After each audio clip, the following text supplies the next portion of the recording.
Tathagata Satpathy.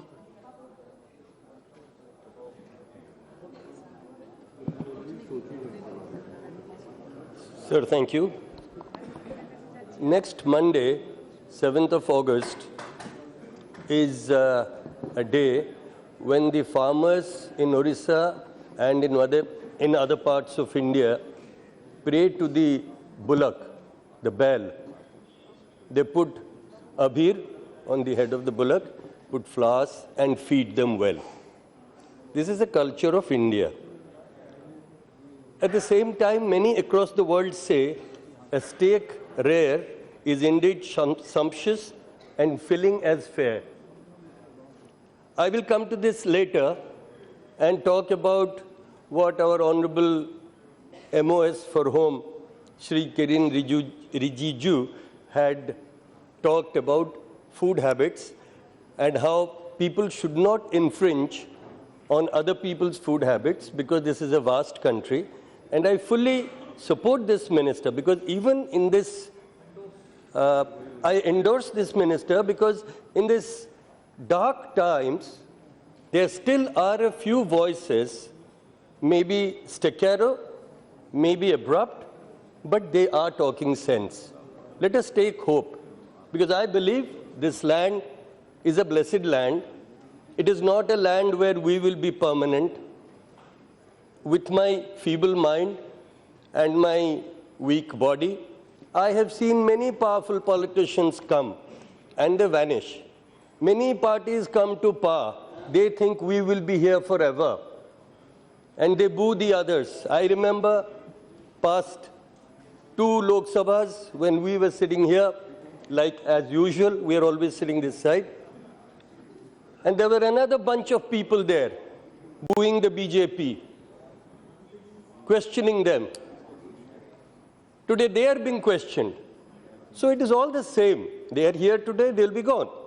And I can very easily, very clearly see the demise because the moment the ego rises, the anger rises, the unease amongst the people also rises. And when people go quiet, the powers that be should take caution. On a different note, when some people went to meet a BJP operative, I'm sorry to take the name of your party, around midday, the domestic help outside the door said, "Saab lynch pe gaye hain." And the people who had gone there, you know, all of us people, we are idiots, commoners. We thought, "Saab lunch pe gaye hain." So they waited. But it took a long time. We have heard this government shirk its responsibilities and always dump the initiative on the state governments. But let us be very clear, law and order is definitely a state subject. It is not a subject of the federal government. Like Paswanji said very clearly, we do not wish that you should put your central forces and force a state government to take a certain action. But overriding everything is the mindset that the union government propagates. And you, at the helm of affairs of this country, what image are you creating of India today? The image is not of you traveling with different jackets every day. The image is of what is happening at this country, the evil deeds that are being fostered at the cost of the very fabric of this society.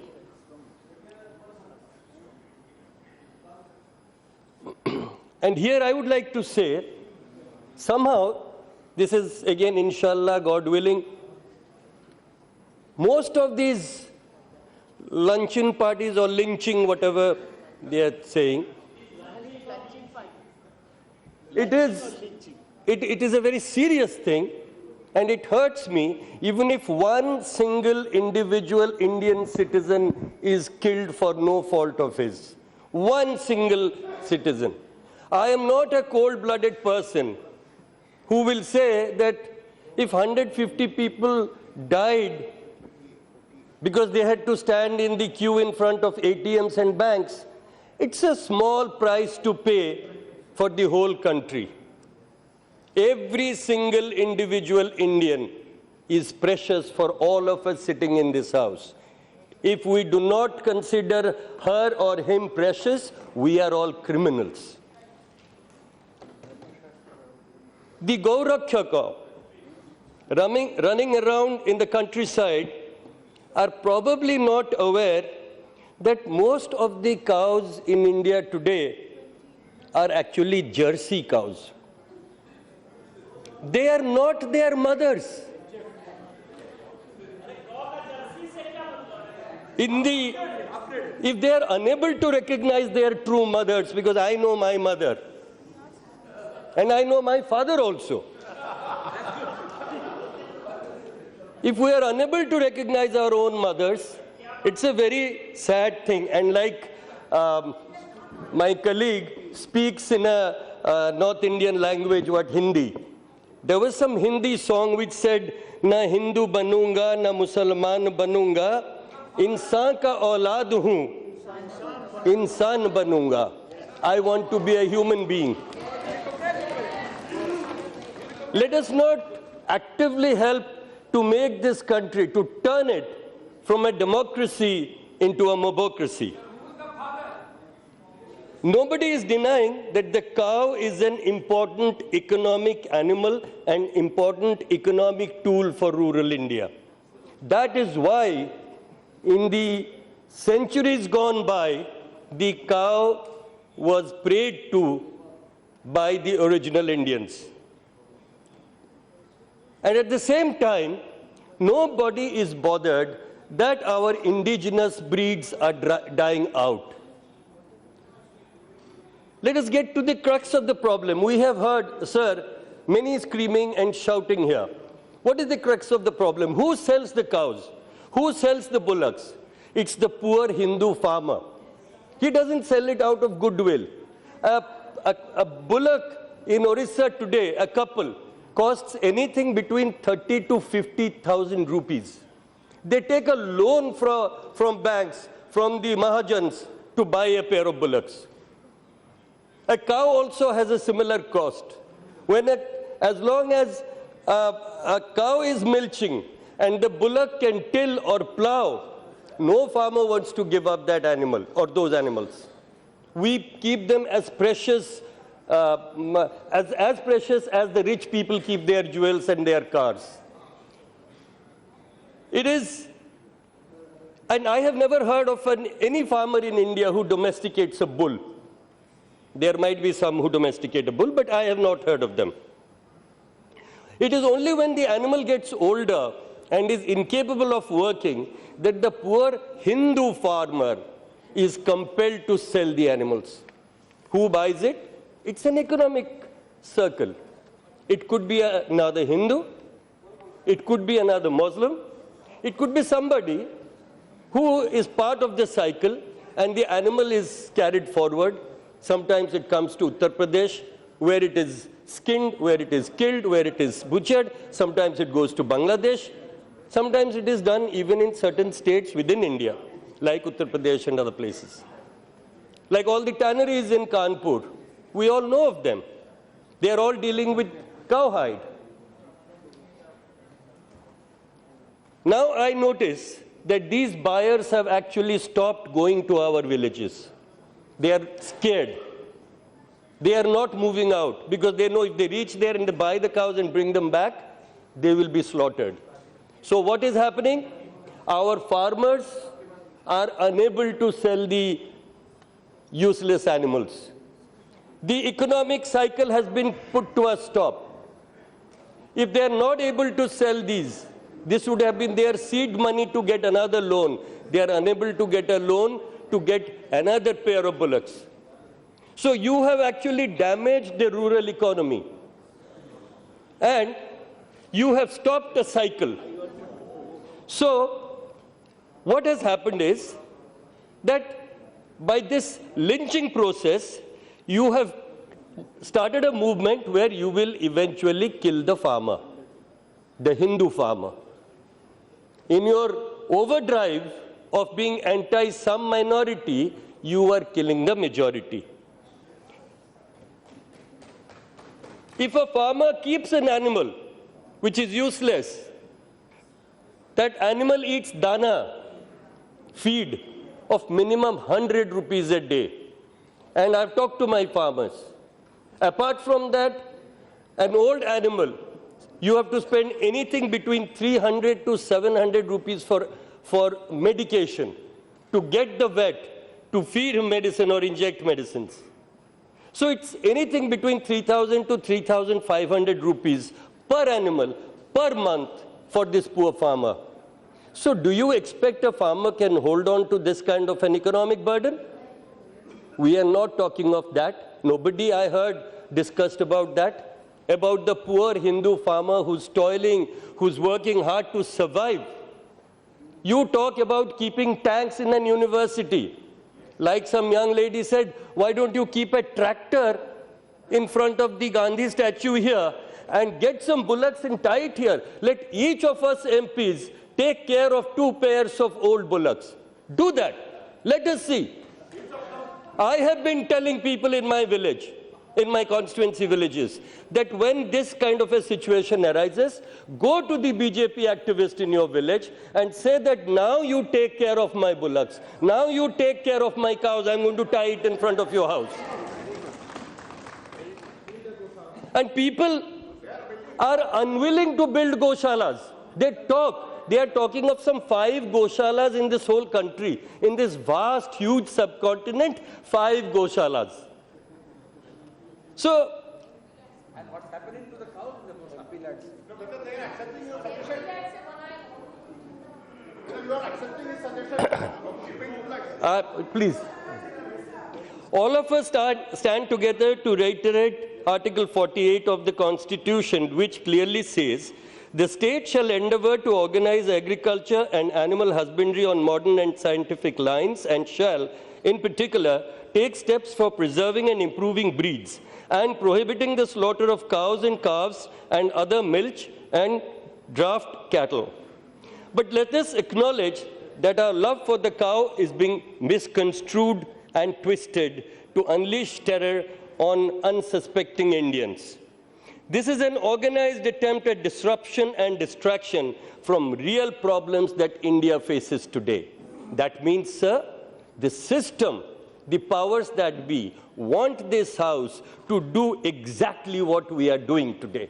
They want us to scream and shout and make a fool of ourselves. Where all these school children who come and sit here, I was wondering earlier today, not now, earlier, they must have been wondering that we behave better in our classes than these elderly, grey-haired people behave here. I was ashamed to see that. What example are we setting when this is telecast live throughout the country and people see us? We are screaming. People are leaving their seats. When Tathagata Babu was talking, people were leaving their seats and coming close as if they're going to bash him. Is that a Gaurakhyaka here inside this house? What is happening? I will give 1 or 2 examples and, sir, I will wind up. Sir, I am not, I repeat, not going to talk about the cold-blooded murder of a CBI judge hearing the Gujarat massacres. I am not going to talk about 300% increase in assets of certain bigwigs who have who are going to contest to the Rajya Sabha. I am not going to talk such things. Those will be again diversionary tactics on my part, which I don't want to get into. All that I want to get into before I wind up my speeches, the statistics released by the National Crime Records Bureau, NCRB, in its annual report, Crime in India reveals that in 2015, the number of agrarian riots, sir, you know better, your farmers are running naked here, dying of hunger here, nobody to offer them a glass of water. The number of agrarian riots has increased by a massive 327%. The number of cases of agrarian rioting increased from 628 to 2,683 in 1 year. I have a feeling this year's report will show an even sharper rise. These are official numbers. These aren't little sparks, but signs of a towering crisis. A crisis that all of us are trying to avert. But some are sincere and some are trying to avert for political gains. I will end up with what the Honorable MOS has spoken about food habits. MOS home, Shri Kiren Rijiju, who is a very popular man, and everybody likes him here because of his behavior and because of his humility. One minister in Rajya Sabha, a colleague of his, gave a few figures regarding lynching incidents. He said that in 2012, 26 people were killed in 16 incidents, and in 2013, 18 people were killed in 14 incidents. The interesting thing about these figures is that just a day before that answer, on 19 July, his own government, through another minister, had replied in an unstarred question in the other house, question number 376, asked by Mr. Anil Desai in Rajya Sabha that the National Crime Record Bureau does not maintain data of such incidents. Wonder how a supposedly senior minister reached these figures. Was he talking out of his hat, or was the other house misled with untruth? Or were these the creation of the Twitter and WhatsApp army that has been created by our friends here, by our colleagues here who are ruling us? Because sometimes when they are talking about the army, I don't know whether they are talking about their Twitter and WhatsApp army or they are talking about the Indian army. I get very confused. Who is paying for the Gaurakshaks? Samna, the Shiv Sena mouthpiece, which is one of their strongest allies, a saffron ally. Everybody else is not a saffron ally. Has said very clearly that the Gaurakshaks are playing the game of Pakistan to divide the Indian society. And most likely, the Gaurakshaks are being paid for by Pakistan. This is in Samna. This is not some English-speaking newspaper reporting. This is the very core of Savarkar's Hindutva. When, we heard that demonetization actually killed black money, stopped funding for Naxals, terrorists, stone pelters, all that is over. Now again, we don't have stone pelters in Kashmir. Here sits one ex-CM, I think, of Kashmir. He should know there is no stone pelting. Still he wears a hat. But what I have to say is that can you find the source of these stone pelters in Kashmir, source of funding? If you can stop that, can you find the sources of funding for the Gaurakshak? Right, all right, please wind up. Please. Sir, one last part.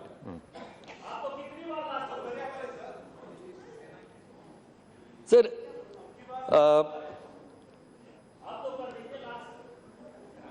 speaking, sir, we had one more incident I will narrate and I will wind up. We had a very honorable, and I felt personally, one of the very gentlemanly union ministers, Mr. Manohar Parrikar, who was earlier the Chief Minister of Goa, came here as the defense minister, not a small-time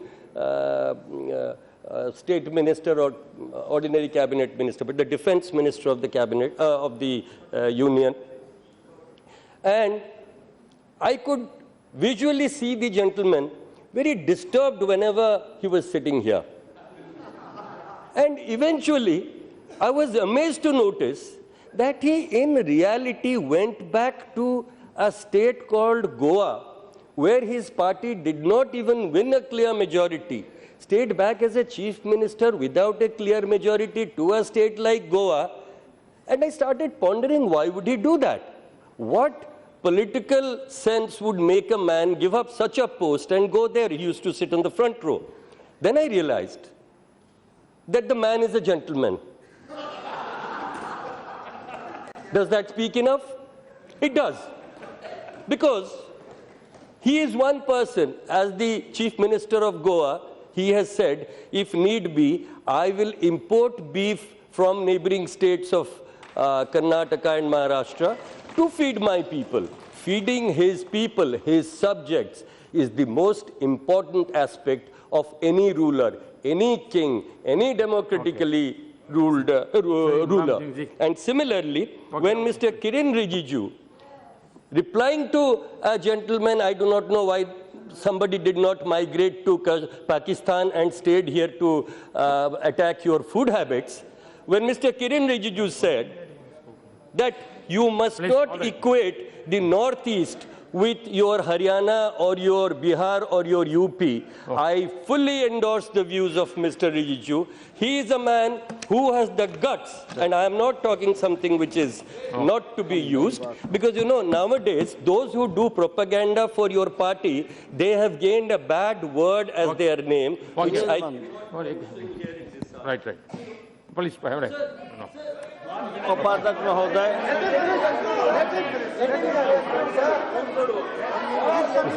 Wind up, you said last. One minute. आपको time मिले नेताजी, आपको time मिलेगा नेताजी, आपको कौन बंद कर सकता है? हम तो बहुत छोटे हैं. I am speaking Hindi for you, Satpathy, please wind up, please. Already we have. So I support Kirenji that he has the guts, and he is not somebody who is into propaganda and who can be labeled that. He is somebody who has stood up for his food habits. Sir, everybody has the right to privacy. Everybody has the right to choose what he or she will wear, what she or he will eat, how she or he will live, what languages they will speak. Somebody will speak Ahomya, somebody will speak Kannadiga, somebody will speak Bengali, somebody will speak Oriya, somebody will speak Tamil. That is the beauty of this country. You cannot make this a country, a unified country according to your thought of unification. We are united, we were united, and we shall remain united for India, not for certain people's dreams. Thank you, sir.